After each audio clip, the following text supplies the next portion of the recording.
হরে কৃষ্ণ। দোল পূর্ণিমার পরের দিন আমি চলে এসেছি নবদ্বীপে। আর এখন আমি যাচ্ছি নবদ্বীপে শ্রীরামেশ্বর মহাপ্রভুর মন্দিরে।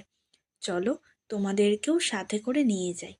এই হলো নবদ্বীপে শ্রীধামেশ্বর মহাপ্রভুর মন্দির, যে মন্দিরটি মহাপ্রভু পাড়ায় রয়েছে। তোমরা অনেকেই চেনো, অনেকেই এসেছো, আবার অনেকেই আসোনি। আজ ছিল মহাপ্রভুর অন্নপ্রাশন, আর এই দিনে মহাপ্রভুকে দর্শন করব না তা তো হতে পারে না। দোল পূর্ণিমার দিন শ্রী শ্রী মহাপ্রভু জন্মগ্রহণ করেন বা আবির্ভাব হন। ঠিক তার পরের দিনই এই মন্দিরে মহাপ্রভুর অন্নপ্রাশন অনুষ্ঠিত হয়। আর সেই অনুষ্ঠান দেখতে হাজার হাজার ভক্ত এসে ভিড় করে। তা তোমরা সবাই কিন্তু দেখতে পাচ্ছ কত ভক্তের ভিড়। প্রচণ্ড ভিড়, ভেতরে প্রচণ্ড লাইন পড়েছে। এখন সবাই এখানে বসে প্রসাদ পাচ্ছে। কিছুক্ষণ আগে পুজো সম্পন্ন হয়েছে। চলো ভেতরে নিয়ে যাই তোমাদেরকে, আর মহাপ্রভুকে দর্শন করাই। এই দেখো কি সুন্দর, ভেতরটা লাইট দিয়ে সুন্দর করে সাজানো। মন্দিরটা দেখতেই পাচ্ছ কত ভক্তের সমাগম। আর দেখো নাথ মন্দির জুড়ে প্রচুর মানুষ বসে রয়েছে প্রসাদের অপেক্ষায়, একটু প্রসাদের অপেক্ষায়।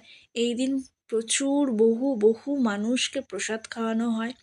কেউ প্রসাদ না পেয়ে ফিরে যায় না। নাথ মন্দির বলো, মহাপ্রভু বাড়ির অন্যান্য জায়গায়, মহাপ্রভু বাড়ির ছাদে বলো, বিভিন্ন জায়গায় বসে প্রসাদ পাওয়ার ব্যবস্থা আছে। কুপনের মাধ্যমেও প্রসাদ পাওয়ার ব্যবস্থা রয়েছে।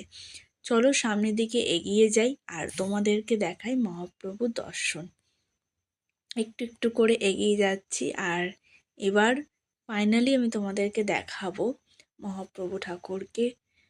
আমাদের নবদ্বীপের শ্রী ধামেশ্বর মহাপ্রভু, বিষ্ণুপ্রিয়া দেবী সেবিত মন্দির এটি।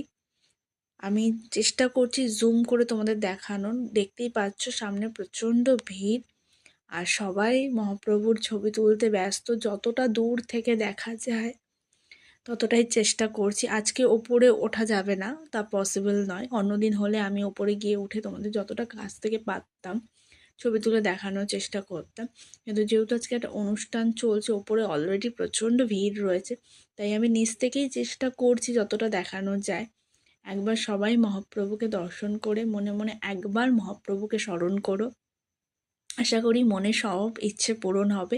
আর এই দেখো, এই দিকে সবাই কিন্তু প্রসাদ পেতে শুরু করে দিয়েছে, সবাই বসে পড়েছে। চলো আজকের ভিডিওটা কেমন লাগলো অবশ্যই কমেন্ট করে জানিও। আজ এখানেই শেষ করছি, দেখা হবে নেক্সট ভিডিওতে। লাস্টে একটাই কথা বলবো, মহাপ্রভু সকলের মঙ্গল করুক।